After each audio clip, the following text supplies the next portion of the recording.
Assalamualaikum, anda bersama Motor Melaya. Jadi untuk minggu kali ni kita ada sebuah lagi motor nak dibincangkan. Kita nak bercakap tentang produk terbaru daripada kilang Borgo Paningale, Ducati Multistrada V4. Jom.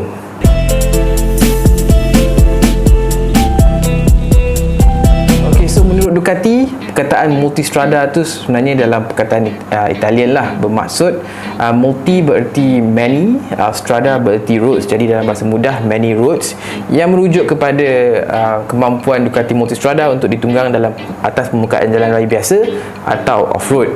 Ok, so kalau dibandingkan dengan motosikal lain atau motosikal adventure touring lain seperti BMW GS yang dah diperkenalkan sekitar tahun 60-an lagi, Ducati Multistrada ni sebenarnya sebuah motosikal adventure touring daripada Ducati yang masih lagi baru, dengan generasi pertama diperkenalkan pada 2003.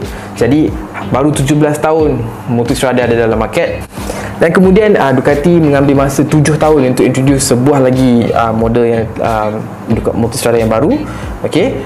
Tapi yang bestnya, model pada 2010 yang dikenal ini merupakan motosikal pertama di dunia yang datang dengan riding modes. Jadi korang tahu riding mode yang ada dekat motosikal moden sekarang ni, sebenarnya Multistrada merupakan peneraju pertama yang ada sistem riding modes ni. Dan seterusnya pada 2015 Ducati melancarkan 1200 DVT. So ini merupakan motosikal pertama di dunia sekali lagi yang didatangkan dengan sistem variable valve timing. So VVT yang korang tahu, jadi VVT yang korang tahu ada pada sebuah kenderaan 4 roda, Ducati Multistrada 1200 DVT pada waktu itu merupakan motosikal pertama di dunia yang datang dengan teknologi ni. So kita cakap tentang dia punya overall design. Okey, menurut Ducati, Multistrada V4 ni datang dengan frame jenis monocoque dengan subframe steel trellis. So saya nak beri fokus pada dia punya subframe steel trellis lah. So yang bestnya kali ni, Ducati betul-betul memberi penekanan pada keselesaan pilihan, bukan saja rider, tak malah pilihan. So tempat duduk belakang untuk kini, yang sebelum ni kalau dibandingkan dengan model Multistrada 1260S yang tu paling baru, tempat duduk tu agak lebar, tapi di bahagian belakang dia agak tirus. Okey, jadi dia punya tahap keselesaan bagi pilihan, especially for long distance riding, tu tak berapa selesa yang diharapkan lah. But semuanya berubah untuk Ducati Multistrada V4. Tempat duduk belakang pilihan sekarang lebih lebar, lebih panjang, okey, dan lebih luas. Jadi keselesaan bagi pilihan tu berada pada tahap tinggi lah. So, sekarang kita nak cakap tentang dia punya lampu. Of course, fully LED depan dan belakang. Itu bukan sesuatu yang baru, supposed to come with LED lights untuk semua motor sekarang ni. Tapi yang bestnya pada Multistrada V4 ni, dia punya lampu tu sekarang datang dengan daytime running light atau DRL.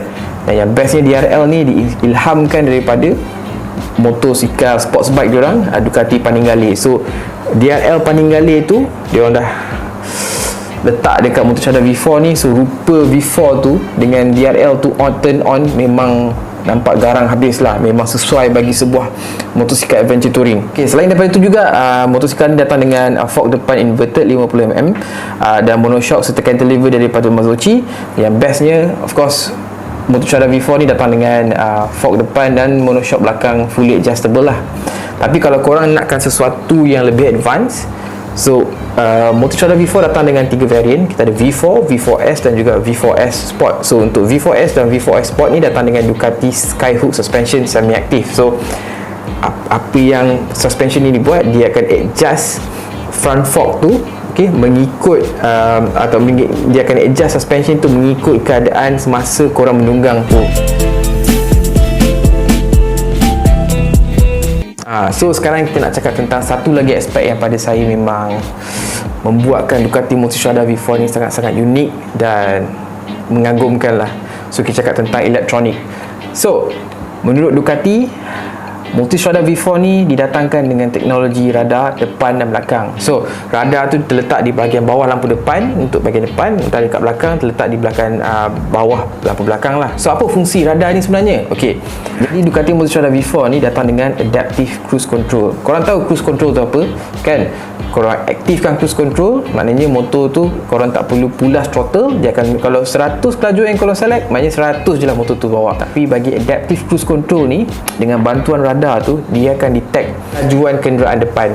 Jadi sebagai contoh, korang tengah riding dengan Motor Strada V4, engage adaptive cruise control dengan kelajuan 100 km, dia detect kenderaan depan pun 100 km. ok, fine. Tapi jika kenderaan depan tu tiba-tiba perlahan ke 80 km sejam, radar ni dia akan detect kereta depan tu perlahan, dan dia akan bagi signal pada enjin untuk menurunkan kelajuan sekaligus mengelakkan kemalangan. Jadi pada saya itu antara aspek atau ciri keselamatan yang sangat-sangat penting bagi sebuah motosikal. Dia punya radar kat belakang pula, dia offer blind spot detection. Benda yang korang selalu dengar dekat kereta sekarang dah ada pada Motor Strada V4 ni. So, macam mana blind spot detection ni berfungsi? Radar belakang akan detect kehadiran kenderaan sama ada di belah kiri atau sebelah kanan. Okay? So, bila ada kedatangan kenderaan, radar ni detect dan dia akan beri info pada komputer, dan komputer tu akan nyalakan lampu di side mirror yang akan maklumkan ada kenderaan datang di sebelah kiri atau sebelah kanan. Ducati Motor Strada V4 ni datangkan dengan enjin serba baru.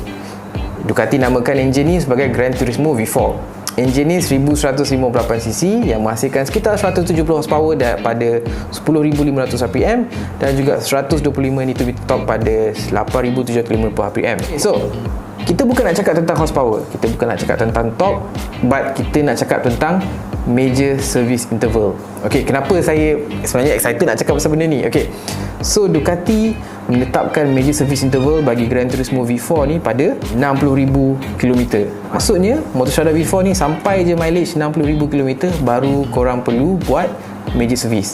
Just normal service, literally normal service. Sampai ke 60,000 km baru korang kena buat major service. Kenapa 60,000 km? Okay, so Ducati kita semua tahu dia pakai apa yang kita panggil sebagai Desmodromic valve. Semua enjin Ducati sejak tahun 1990-an lagi pakai Desmodromic valve. Jadi mana-mana enjin yang pakai Desmodromic valve, dia punya major service interval ditetapkan pada 30,000 km. Jadi korang dah nampak lah kan hint kat situ.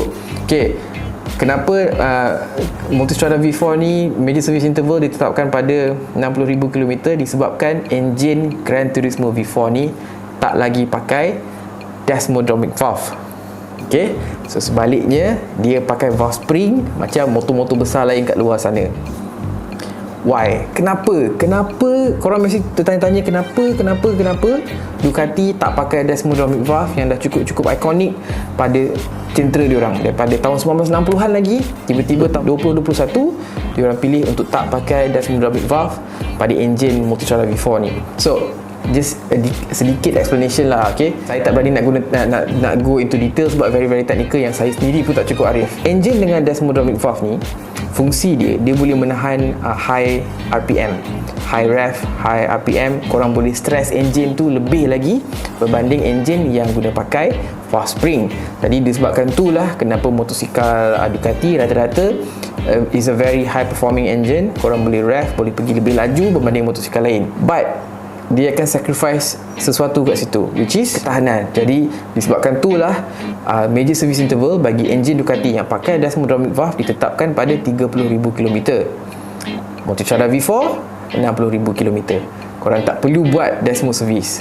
Maksudnya korang dah jimat duit banyak sangat kat situ, sebab kita semua tahu Desmo service memang makan perbelanjaan yang agak tinggi daripada kebiasaan. Okay, so pada saya itu antara satu point yang sangat-sangat penting yang saya harus cakapkan tentang Ducati Motor Strada V4 ni. Sekali lagi saya ulang, korang tak perlu buat Desmo service sebab major service interval dia pada 60,000 km. Saya sendiri tak sabar nak tengok Ducati Malaysia bawa masuk motor ni, tengok depan mata, sebab saya kalau boleh memang tak sabar nak merasa motor ni. Okay, so seperti biasa, jangan lupa like, share dan subscribe video ni sebab kita ada banyak lagi video konten yang akan bawakan untuk korang. Sebab korang tahu ada dekat lebih 20 unit motor baru yang akan diperkenalkan di pasaran Malaysia untuk tahun 2021. Jadi itu saja. Assalamualaikum.